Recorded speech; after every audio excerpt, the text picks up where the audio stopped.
र फोटोसपको म यो नेक्स्ट पार्टमा चाहिँ तपाईँलाई म केही जानकारी गराउन चाहन्छु। यो कुनै पनि डिजाइनहरू गर्नुभन्दा अगाडि चाहिँ हामीले सबभन्दा पहिला फाइल मेनुमा गएर क्लिक गर्नुपर्ने हुन्छ र फाइल मेनुमा क्लिक गर्दा हाम्रो यो न्यू भन्ने अप्सन देखाइरहेछ। यहाँ गएर हामीले क्लिक गर्ने र हाम्रो यो डकुमेन्ट फोल्डर आउँछ जसमा चाहिँ हामीले पेपर साइजहरू कस्तो चाहिन्छ हामीले सबै यसमा छनौट गर्न सक्छौँ र कुनै पनि डिजाइन गर्नुभन्दा अगाडि चाहिँ हामीले यसमै पेपर साइजहरू चाहिँ सिलेक्ट गर्नुपर्ने हुन्छ। त्यही कारणले जसरी हामीले यो नेम भनेर देखाइरहेछ यसमा चाहिँ हामीले पेपरको कुन चाहिँ हामीले नेम राख्छौँ र कुन चाहिँ डिजाइन गर्न जाँदैछौँ त्यो नेम चाहिँ हामीले यसमा सिलेक्ट गरेर लेख्न सक्छौँ कुन चाहिँ नेम राख्ने भनेर। जस्तै मैले न्यू राखेँ यस्तै टाइपले तपाईँलाई कुन चाहिँ इच्छा लाग्छ त्यो चाहिँ राख्न सक्नुहुन्छ यसरी। र त्यसपछि हाम्रो डकुमेन्ट टाइप कस्तो टाइपको तपाईँले चाहिँ पेपर साइज तपाईँले चुज गर्नुहुन्छ त्यसको लागि चाहिँ यो डकुमेन्ट टाइपमा चाहिँ गएर क्लिक गर्न सक्नुहुन्छ। जस्तै हामीले यहाँ गएर क्लिक गर्दा चाहिँ अब यसमा तपाईँको अनेक प्रकारको देखाइरहेछ कस्तो टाइपको चाहिन्छ तपाईँलाई। इन्टरटेनमेन्ट मतलब इन्टरनेसनल पेजहरू चाहिन्छ भने तपाईँले यसमा गएर सिलेक्ट गर्न सक्नुहुन्छ जसमा हामीले क्लिक गर्दा चाहिँ यो इन्टरनेसनल पेपर आयो र यो सिलेक्ट गर्दा चाहिँ हाम्रो यहाँ देखाउँछ जस्तै A4 A6 यो सबै टाइपहरू मतलब फोटो हामीले डिजाइनहरू गर्दा पेपरहरू कस्तो प्रकारको चाहिन्छ त्यो चाहिँ हामीले यसबाट छनौट गर्न सक्छौँ। र जस्तै हामीलाई फेरि यहाँ हामी डकुमेन्ट टाइपमा गएर क्लिक गरौँ र यसमा चाहिँ हामीलाई कस्तो टाइपको चाहिन्छ।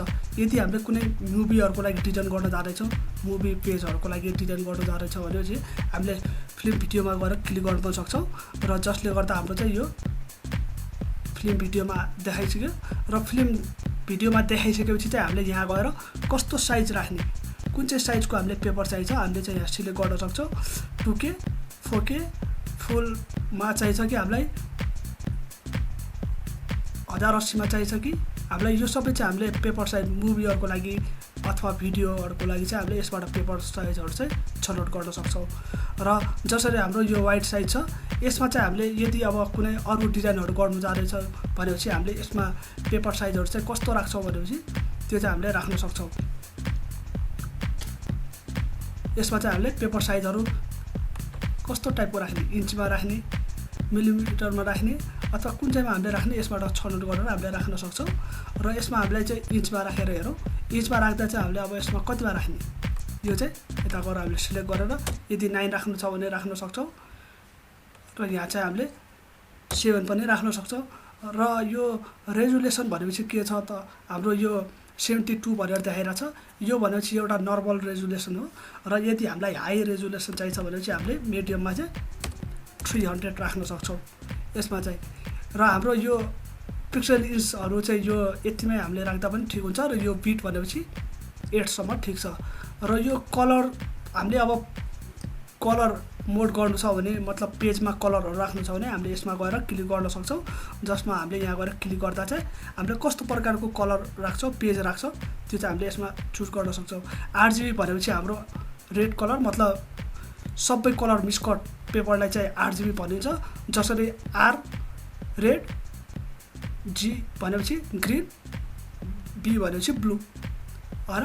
र यसरी नै हाम्रो यो दुईटा चाहिँ प्राय जस्तो डिजाइनिङहरुमा चाहिँ हामीलाई CMYK युज हुने गर्छ र RGB युज हुने गर्छ।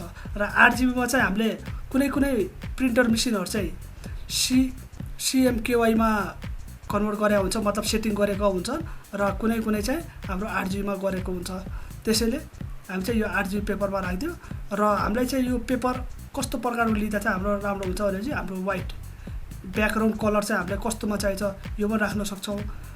हामीले यो ट्रान्सफर्मेसन भनेपछि यो पनि हामीले राख्न सक्छौं यसमा जुनमा हामीलाई चाहिन्छ तर प्राय जस्तो चाहिँ हामीले व्हाइट राखेको राम्रो हुन्छ। र त्यसपछि कलर प्रोफाइल भनेपछि हामीले यसमा चाहिँ गएर डकुमेन्ट कुन चाहिँ राख्ने हामीले कस्तो राख्छौं त्यो चाहिँ हामीले यसबाट चुज गर्न सक्छौं। हामीले कलरहरु सबै चुज गर्न सक्छौं कस्तो प्रकारको कलरहरुमा एलिमेन्टमा युज गर्ने यो सबै चाहिँ यसबाट युज गर्न सक्छौं। हामीले RGB राखेको छौं RGB नै ठीक छ। र यो चाहिँ हाम्रो पिक्सल साइजहरु चाहिँ हामीलाई यो कतिमा राख्छौं भनेपछि यो हामीले चाहिँ मुभीहरु डिजाइन गर्नु बेला चाहिँ हामीले यो सब युज गर्न सक्छौं। र हामीलाई अब यो 9 र 7 मा मैले राखिसकेको छु र 300 रेजुलेसन राखेको छु र यसमा चाहिँ हामीले अब गएर क्लिक गर र यो चाहिँ हाम्रो अब पेपर आइसकेको छ र यसमा चाहिँ हामीले अब कुनै पनि डिजाइन गर्दा चाहिँ हाम्रो यो 9 इन्च र 7 इन्च त्यसमा मात्र आउने गर्छ जसरी हाइट चाहिँ हाम्रो 9 इन्च आउँछ र हाम्रो वाइड चाहिँ 7 इन्च तयार भयो हामीले यो प्रिन्ट गर्दा चाहिँ हाम्रो त्यही साइजमा चाहिँ आउने गर्छ र हामीले कुनै पनि पेपरहरू चाहिँ साइज लिनुभन्दा अगाडि चाहिँ हामीले साइज चाहिँ राम्रोसँग नापेर लियौँ भने हामीले जस्तो पनि डिजाइनहरू गर्दा प्रिन्टहरू गर्दा चाहिँ एक्चुअल साइजमा चाहिँ हामीले लिन सक्छौँ त्यसैले चाहिँ हामीले पेपर साइजहरू चाहिँ राम्रोसँग साइज लिन सक्यौँ भने राम्रो हुन्छ हामीलाई चाहिँ डिजाइनहरूको लागि र अब चाहिँ म तपाईहरुलाई अर्को नेक्स्ट भिडियोमा चाहिँ यसपछिको के हुन्छ र म यसपछि के गर्दा राम्रो हुन्छ भनेर म तपाईहरुलाई बुझाउने गर्छु